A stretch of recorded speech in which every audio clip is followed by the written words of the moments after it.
Gurur Brahma, Gurur Vishnu, Gurur Devo Maheshwara, Gurureva Param Brahma, Tasmai Shri Gurave Namaha. Chinmayam Vyapyat Sarvam Trilokyam Sacharacharam Tatpadam Darshitam Yena Tasmai Shri Gurave Namaha.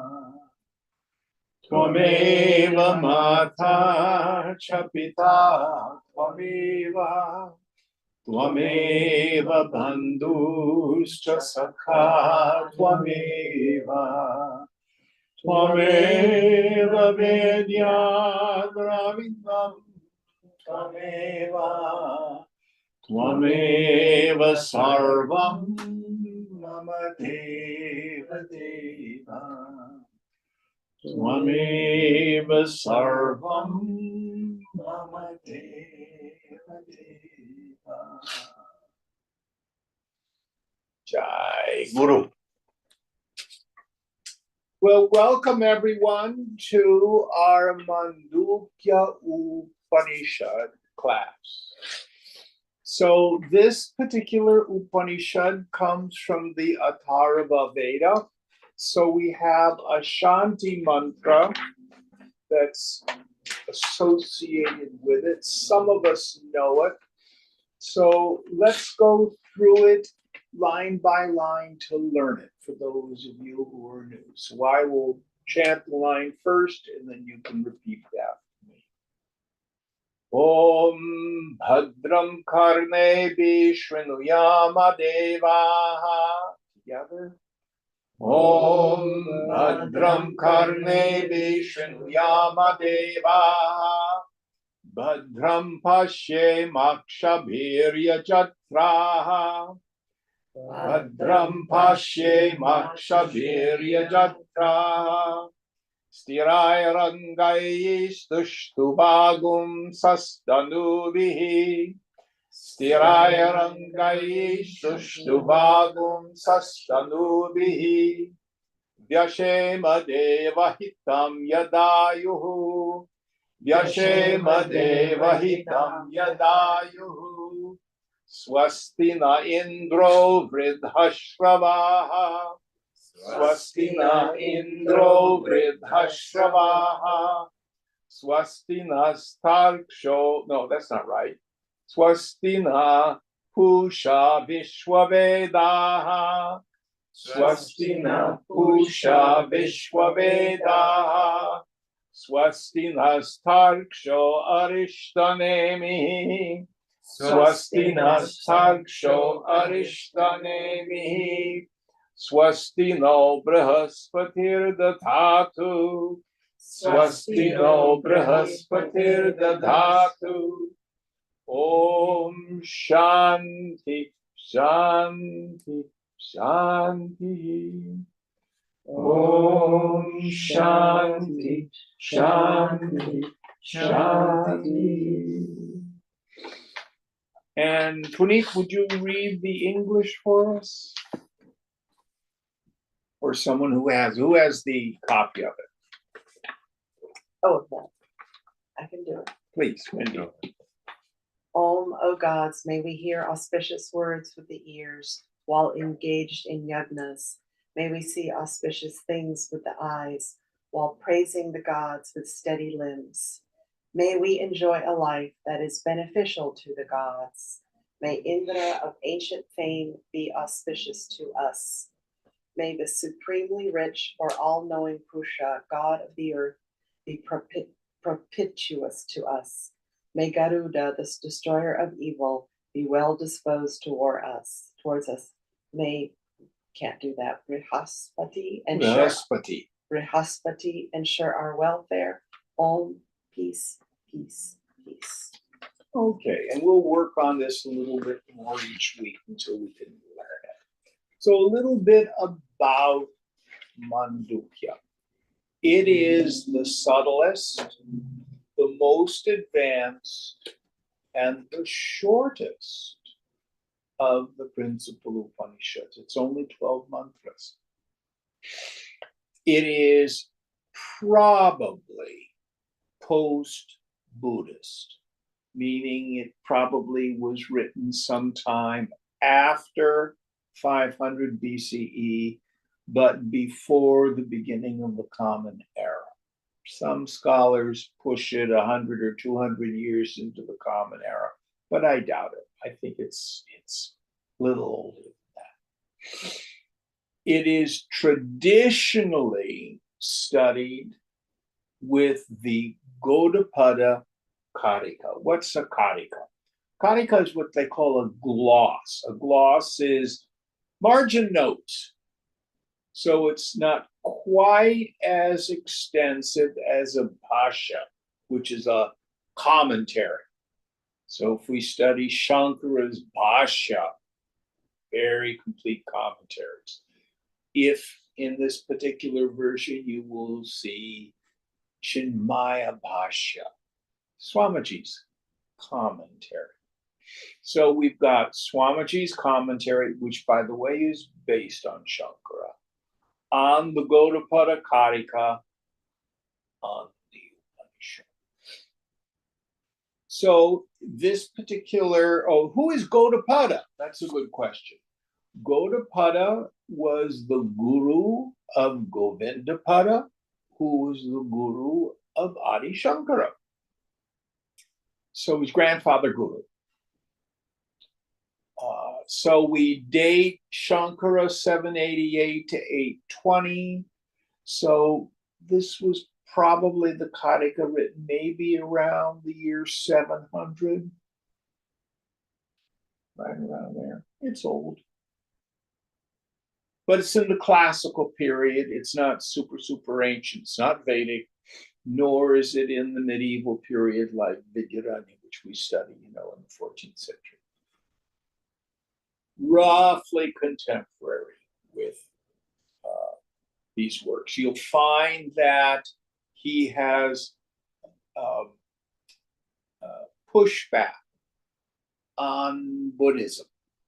So we have to understand from the time of King Ashoka, you guys have to correct me here, he's about 300 BCE, is he not? Yeah, 300 to 300 to 200. Yes. So he was a king in North India, and he converted to Buddhism. So most of North India was Buddhist from about the time of King Ashoka up until the time of Shankara. So many people say that Shankara converted the Hindus back to Hinduism. So he was, many people also call him the veiled Buddhist, because he was not necessarily caught up in the ritualistic portions of the Vedas. He was aware of them. But he did not spring whole cloth out of nowhere. So we can look at much of Shankara's thought tracing its way back to Gaudapada, this Karika. What is the primary purpose of this Upanishad? So the Upanishads always deal with what is the nature of ultimate reality.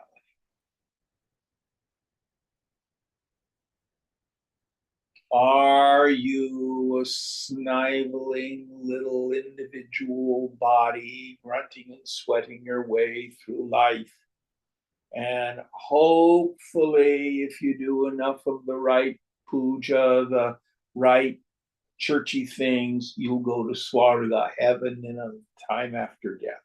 The Upanishads do not posit that.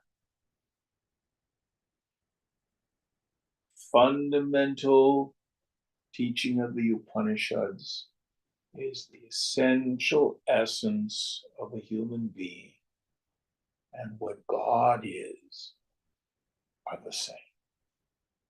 So we get that teaching. Koham, who am I? Aham Brahmasmi, I am Brahman. But this Upanishad also deals with what is this world and how is it come about? Why is this important? Because it is the world delivered to us through the senses that causes all my problems. I have problems with some person, a spouse or a co-worker or an employer or politicians. I have problems with natural catastrophe, my house burnt down or my neighbor's house burnt down. I don't know if any of you have been aware of the massive flooding that went on in Makkah and Medina. Anybody see any of that? Like, it's like a tsunami. We have the problems of nature that afflict us. We have physical issues with our body, disease, etc. Death, poverty, all these things, not only of our own, but the people we care about. Is there a way to not run from it, but to be free from the suffering the world delivered to us through the senses causes us? So this is a fundamental issue that Mandukya deals with. And then the final thing that's so marvelous here in Hinduism, here in yoga in general, we have this great reverence for the mantra. Oh, what's it mean? Why do we chant Om all the time? And so we have an exegesis. Gaudapada goes deeply into the meaning of Om, what its implications are. Any thoughts or questions about this before we get into the scripture itself? The text here is divided into 4 chapters. The first chapter is called the Agama Karana, which is the chapter on the scripture itself, where Gaudapada writes his gloss upon the mantras. Then he has a marvelous second chapter by Tatya Karana. That means falseness. What does he mean by that? Anyway, there's 4 chapters. We'll go into them one by one as we get. So let's start with the first mantra of the first chapter. Om ite tat aksharam idam sarvam tasyo pavyakhyanam bhutam bhavat bhavishyat diti sarva omkara eva yat chanyat Trikalatitam Tatyokaram Eva. Om. The word is all this. A clear explanation of it is the following. All that is past, present, and future verily is Om. That which is beyond the three periods of time is also indeed Om. So we have this term, Omkara. Comes from the root kri, to make or to do. So Om, the word, is I think how he translates it. First thing he says is, Om, the word,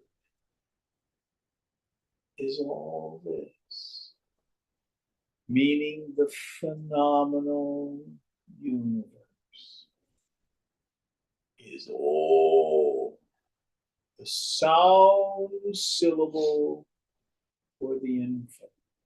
What is all this? So he clearly says that which is past, present, and future, meaning anything that occurs in the realm of time. The Jagat, the creation, the Vishwa, the phenomenal world perceived by the senses. All of this is Om. So the question arises, is Vedanta pantheistic? What is pantheism? God is in everything. God is in everything, everything is God. Vedanta is not pantheistic. It is panentheistic. What's that mean? So here the Upanishad says, yes, Om is everything in the phenomenal world. Sarvam idam. That's what we usually say, all this. But that which is beyond all this is also all.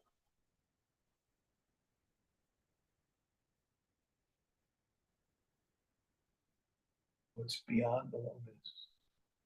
Good question. We're going to go into exactly what is meant.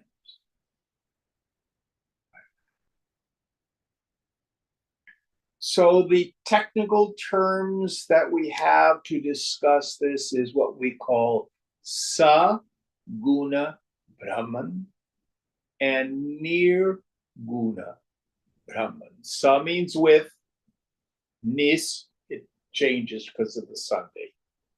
Nir means without. Brahman. Sa Guna Brahman. Guna means qualities. Brahman with qualities, meaning all this. Nir Guna Brahman. Brahman without. Anything seeable, knowable, cognizable that occurs in the past, present, or future. Ultimately, we'll even say waking, dream, and deep sleep state. Anything that has a quality, a form, a characteristic is Brahman. And the one who knows it, consciousness in which all this rises and falls, which is beyond this world, is also all. sound syllable. Any thoughts about this? So, those people who may engage in subject-object discrimination, very powerful. I am not the body, I'm not the prana, I'm not the feelings, I'm not the thoughts, I'm not even the ego sense. I'm witnessing consciousness. Oh, I've got it all. It's only half.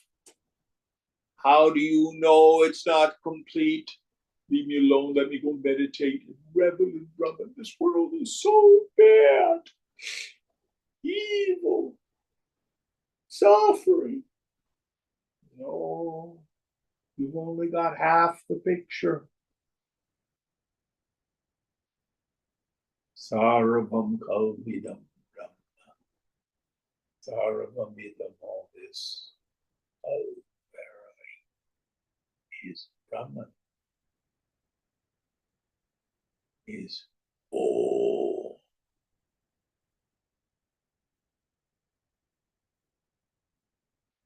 Next mantra.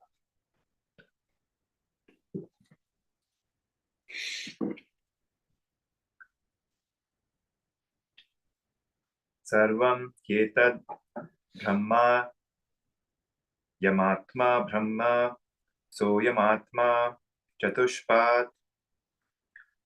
All this is verily Brahman. This Atman is Brahman. This Atman has 4 quarters parts.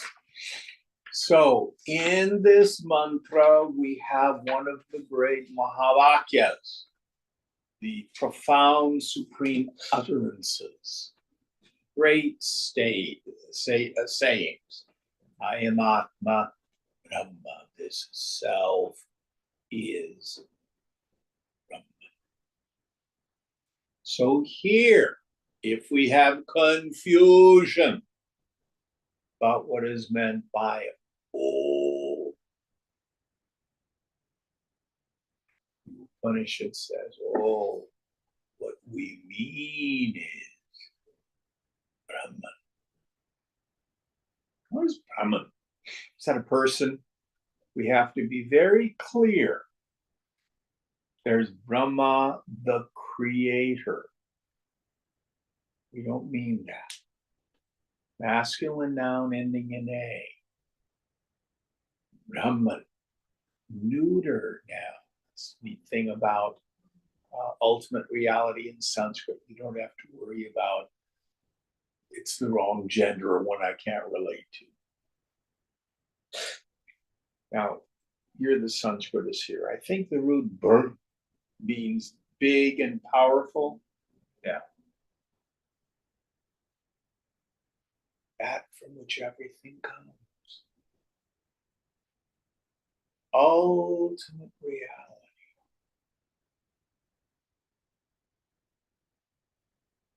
Brahman.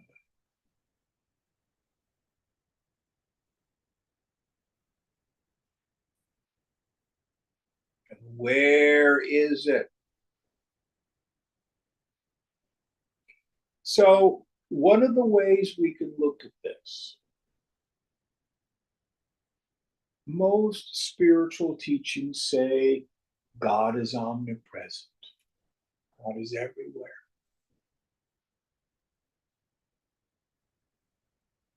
And God is a changeless reality. I am the same yesterday, today, and forever. What the Judeo-Christian scriptures say. Well, is your butt in the creation? Oh. Which means God is here in you.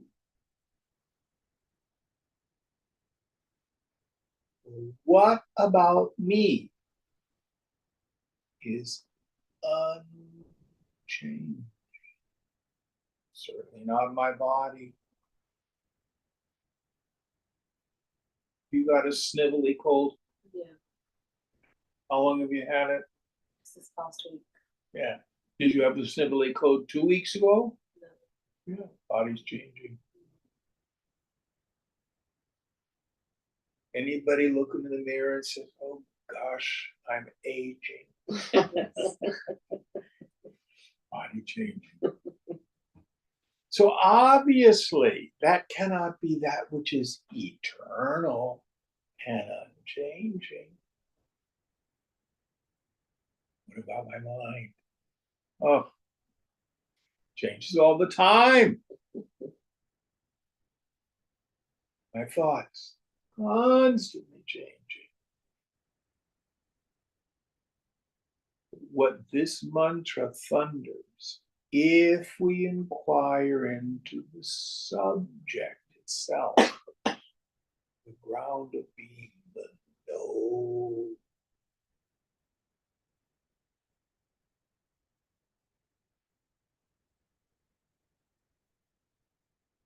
That's where we find the unchanging, perfect reality.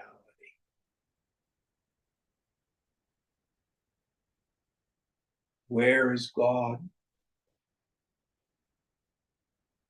Closer than hand or foot, closer than your breath, closer than your innermost thoughts. It's your very experience of I.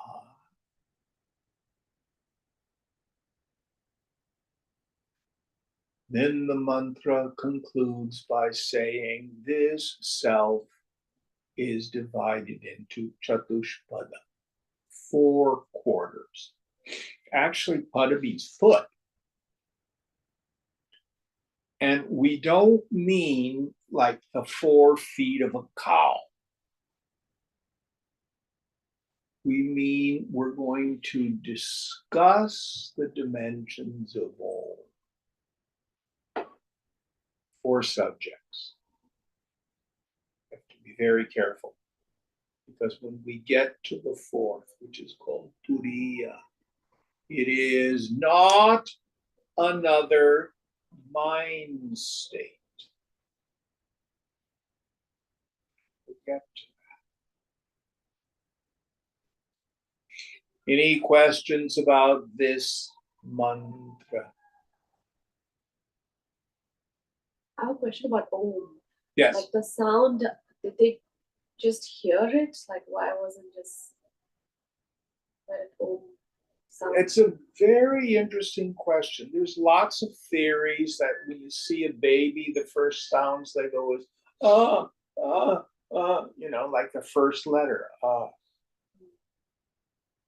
Some people say, the front part, the primordial sound is the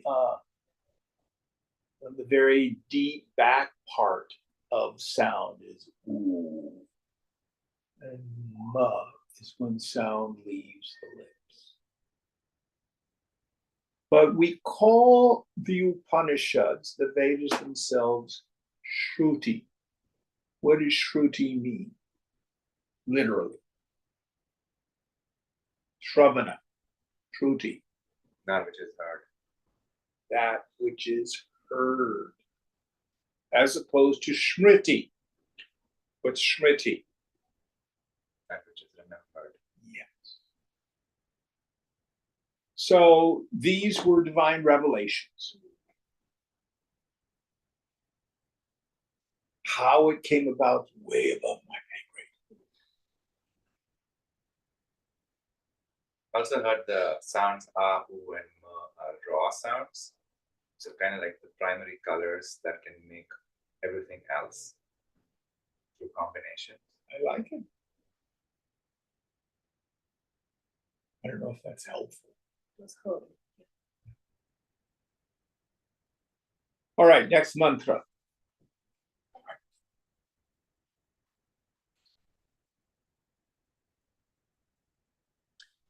Jagarithasthano Bahishpragnya Saptanga Ekona Vinsha Timukha Sthula Bhugvaishvanaraha Prathama Padaha.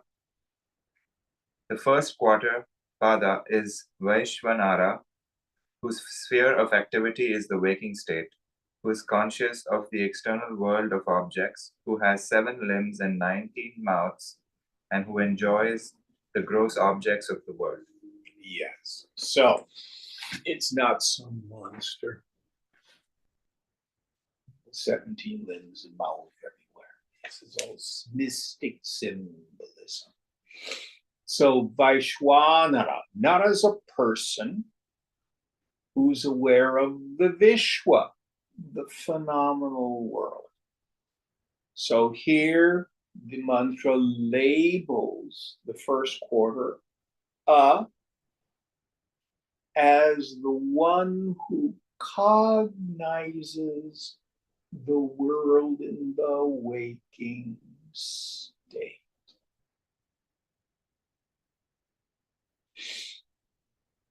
So right now, I am Jim. You are David. I walk around in this world and I cognize a world of name and form. Now, what do we mean about these 7 limbs and 19 mouths? The limbs are 1, 2, 3, 4, 5, 6, 7.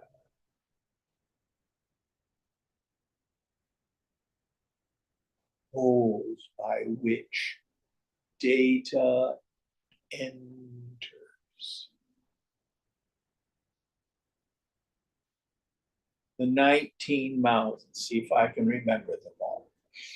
5 sense organs of knowledge. Eyes, ears, nose, tongue, and skin. 5 organs of action. Hands, feet, tongue, anus, and genitals. The 5 pranas. The Panchavayu. Prana, Apana, Vyana, Samana, Udana. They govern the various modes of activity. Prana's breathing, Apana's elimination, digestion, circulation, and thinking.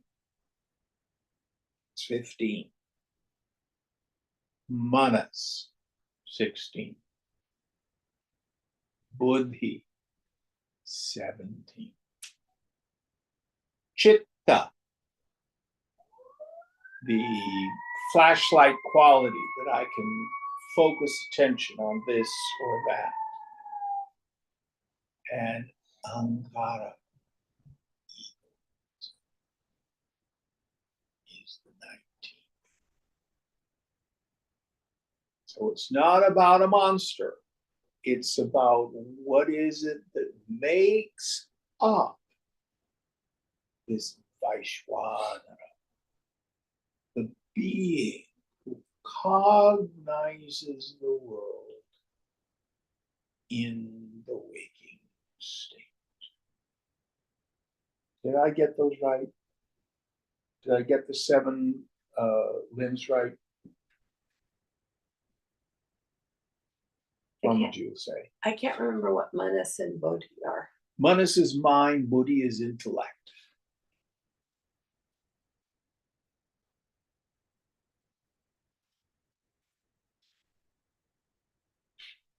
It's okay. The basic idea is the equipment.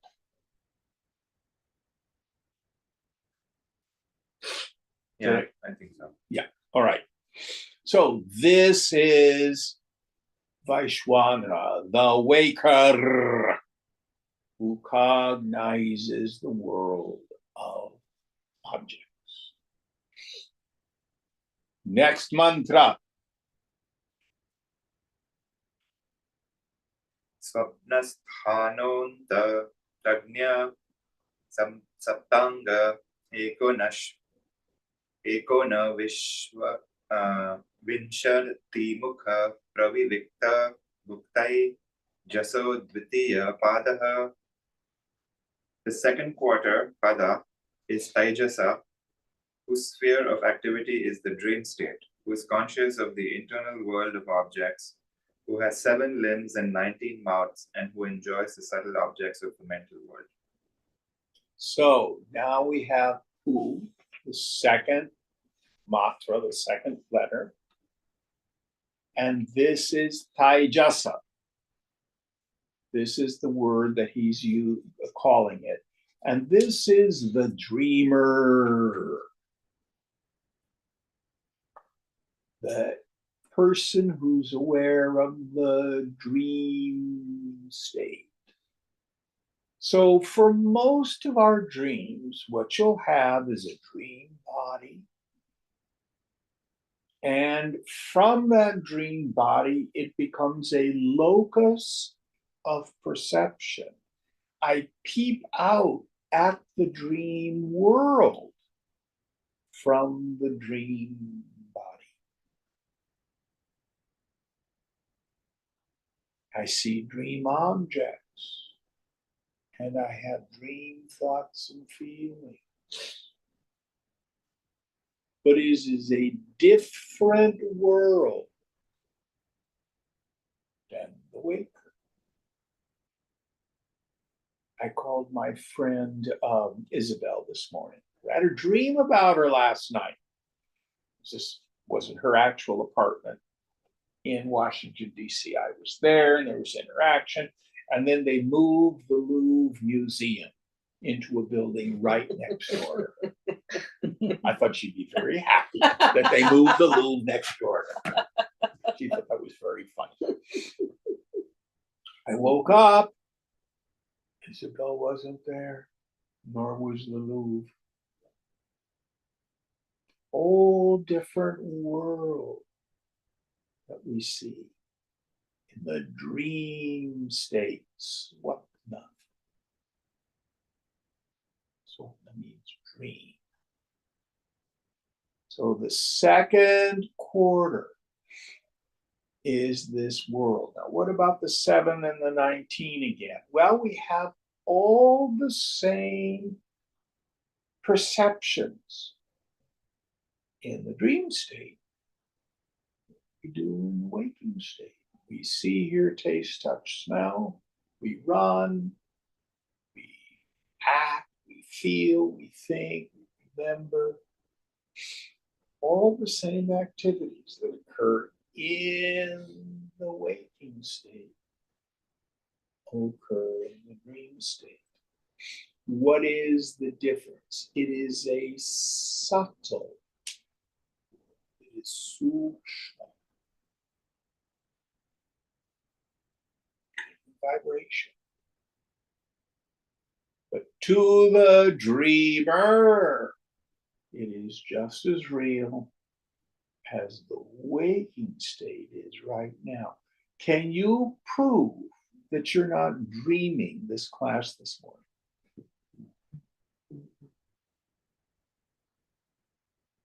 Well, I'm here and sound is over there. If this were a dream, she wouldn't be here doing that. Well, don't you have people in your dreams? I dreamt about my friend Isabel. She was there in my dream.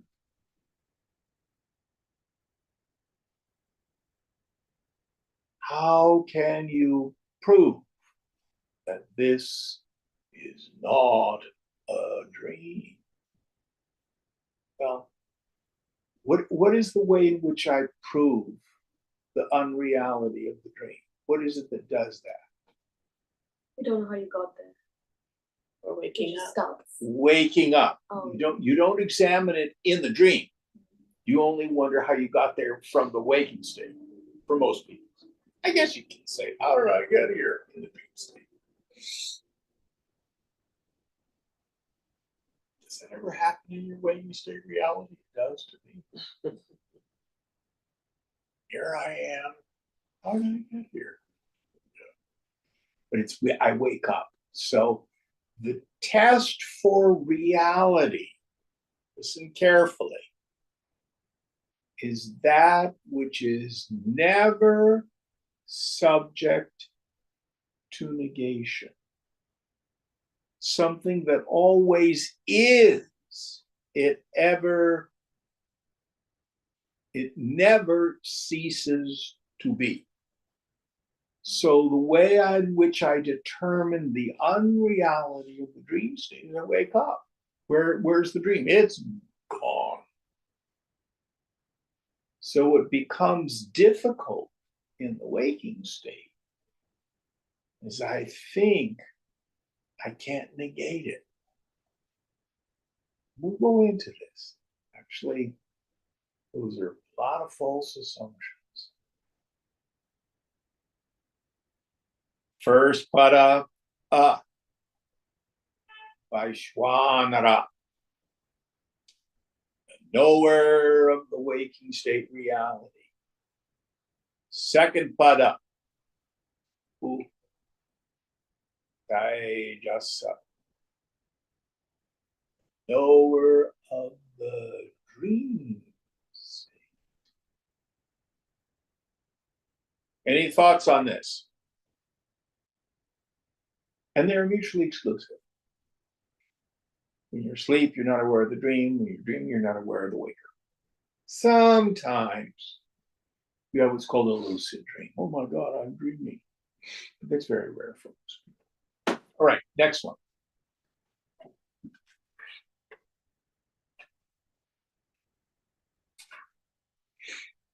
Yatra supto na kanchana kamam kamayate na kanchana swapnam pashyati tat sushuptasthana ekibhuta prajnana ghana evanandamayo yananda bhukcheto mukha vyagras tritiya padaha. That is the state of deep sleep wherein the sleeper does not desire any objects, nor does he see any dream.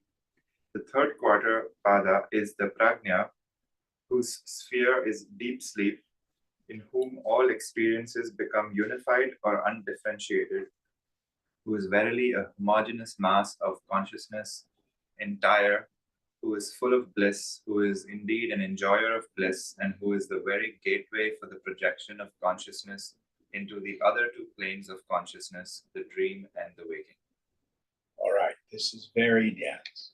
And I have a question. Is it prajna or prajna? Here it says prajna. It's a long A. Long A, I thought so, yes. So prajna is the third quarter, and it is the deep sleep state. Here, the stuff of the mind, this is M, the M, is folded up into what we call its causal condition.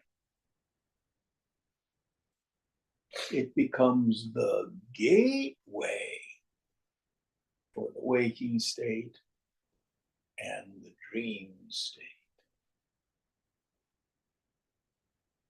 What is its nature?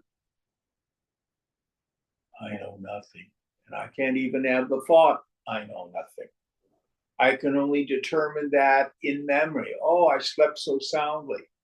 I knew nothing. Who here is awakened in the middle of the night? You have no idea what time it is. Is it 2 o'clock? Is it 4 o'clock? I've been asleep for half an hour. I've been asleep for 4 hours. Have you ever had that experience? There's no time.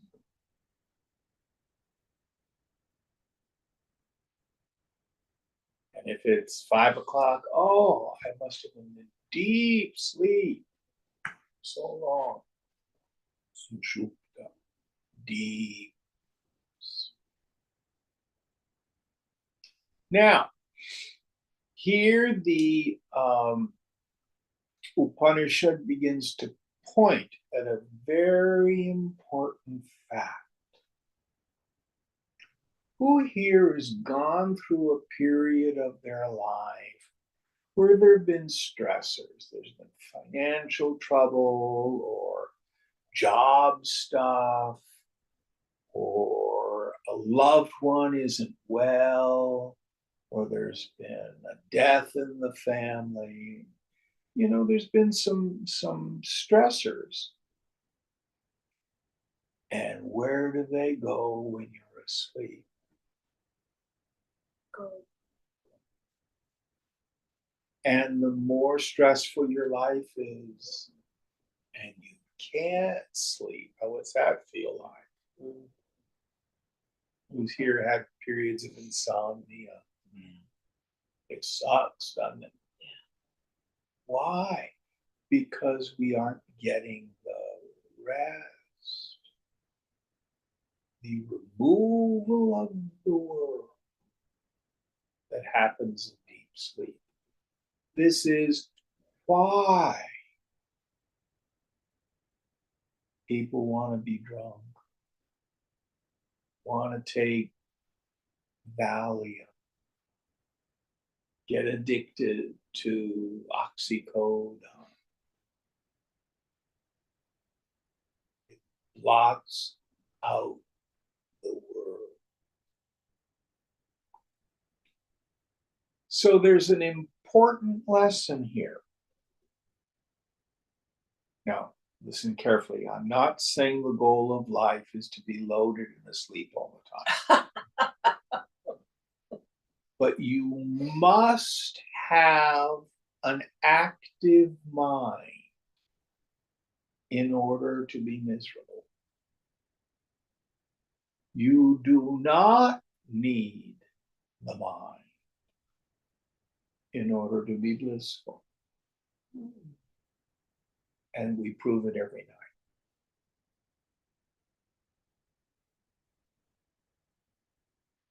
Ego says, for to be happy, I have to have the things in the world I like.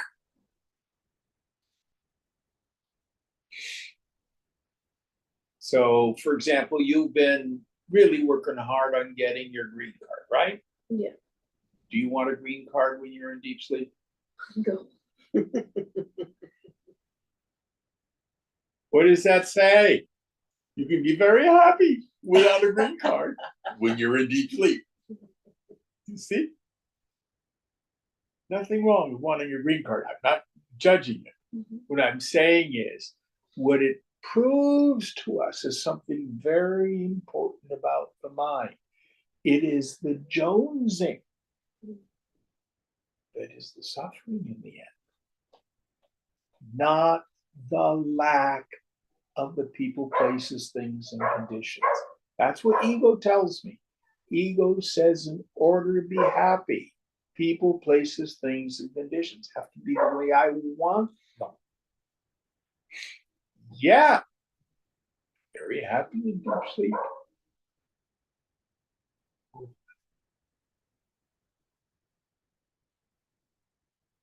So it's a homogeneous mass of unconscious bliss. Problem is, it's temporary. And here he talks about it being the gateway to the world. So you are a manager at Meta. Yeah. You are a chef. Mhm. You do not wake up in the morning as a manager at Meta. You do not wake up in the morning as a chef. So there is a continuity from one day to the next. And in fact, even in the dream state, usually the content of the dream is the undigested impressions from the waking state. Last night I dreamt about my friend Isabel in the Louvre Museum. I had to know Isabel in the waking state. That's how she ended up in my dream. I had to know about the Louvre Museum to know that it was transported to Washington, D.C. in my dream. Can we dream about things we've never learned? That's a very good question. And we'll get into that as we discuss the dream state. It is rare. The mind will combine things. Mm, You dream about a giraffe with the body of an elephant right. because you've seen an elephant and you've seen a giraffe. So basically, in order to dream something, there has to have been an experience of some version of the thing. Unless in the dream state you're tuning into larger dimensions of mind. So, for example, you take the sleeping prophet. What was his name? Edgar Casey. And he would have revelation in a trance state. He called it tuning into the Akashic record. Where he got that word acacia, Akash, it's space in Sanskrit. He was tuning into larger dimensions of mind, you see. So yes, you can, but it's rare.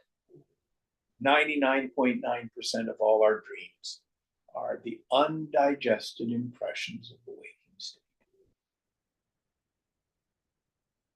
So there's a continuity from day to day. So those impressions emerge in the waking and dream state. They get exhausted.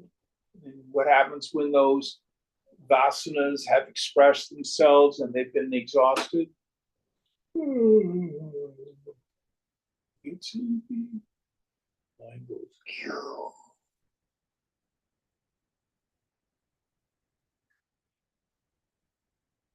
The next day, there's the impressions from yesterday, the day before, etc. Out comes our world again. So that's why the mantra says it's the gateway or the doorway for the waking and the dream states. So we've talked about these three movements of the mind: waking, dream, and deep sleep. Now, a little bit of a side trip here. What about the kinds of mind states I get when I do LSD, when I take mushrooms, when I eat Wendy's cookie? We would say these altered mind states are forms of dream. What is the essence of a dream? It's the mind's imagination, and to the dreamer, I think it's real.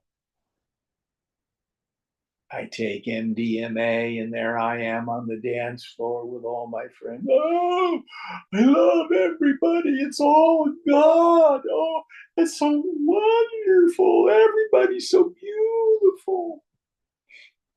Imagination.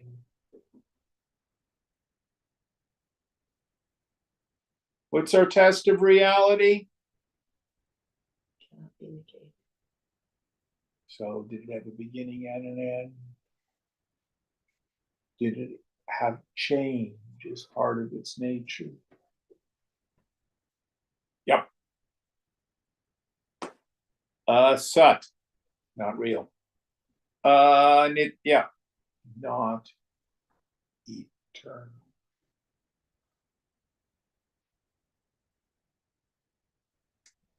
That's our test of reality. That which is never subject to negation. Is deep sleep permanent reality? Nope.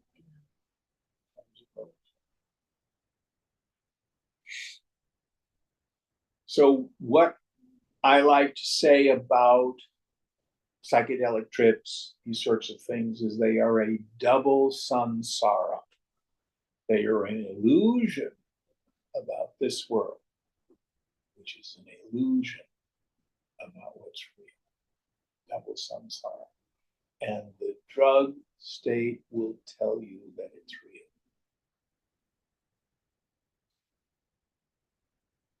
Thinking of a student who did an ayahuasca trip. Oh, it was so powerful. I worked out all my stuff with my parents. 6 months later, she's screaming at her mother. I'm not saying it wasn't a very powerful kind of experience. It wasn't real.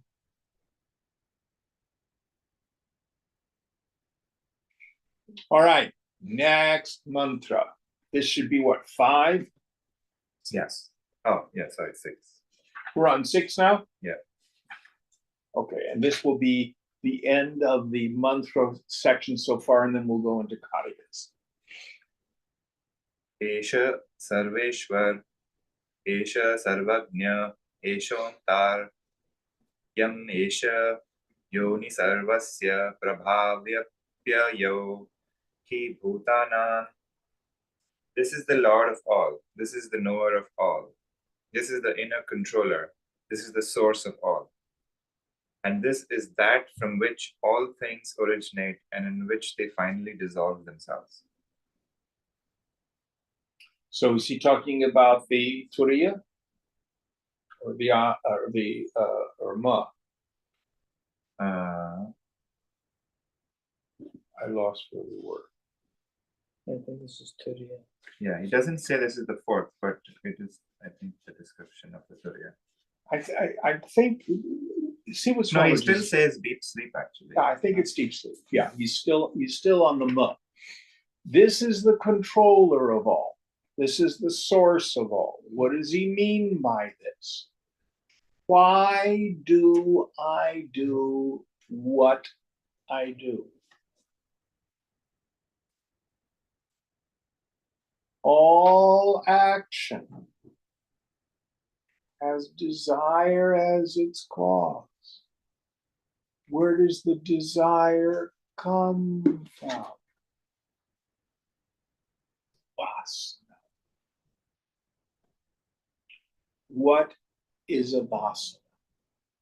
A vasana is an impression left in the unconscious as the result of previously performed egoistic actions, actions that involve I-ness and my-ness, where I have determined that this experience is pleasure-giving or misery-producing. And then through memory, it goes into the unconscious. Now, we will oftentimes say, oh, so-and-so has a gambling vasana. How do I know they have a gambling vasana? Because they're gambling. Actually, what we're perceiving is the fruit of the vasana, which is the desire and the action. Did that make sense? Yeah. You can't see the nature of a vasana directly. What is my direct experience of a vasana? Who can tell me? The action. No, Non-apprehension. non-apprehension. Right. That's what it is. And what is the nature of deep sleep? Non-apprehension. So this is why you don't wake up as a computer programmer. Because you don't have those vasanas. That makes sense? Yeah. So if, for example, both you and David were sound asleep on my couch, and someone were to come in and say, one of you is a retired physician, the other one is a retired chef, which one is which? You couldn't tell. What do we know? Sound asleep. What's your experience of pure avasana? I know nothing. But it's not nothing. It's the seed-like form of all that motivates us. This is why it says it's the controller of all. It's the ruler of all. Because it's the nature of our vasanas that control and rule the waking state and the dream state.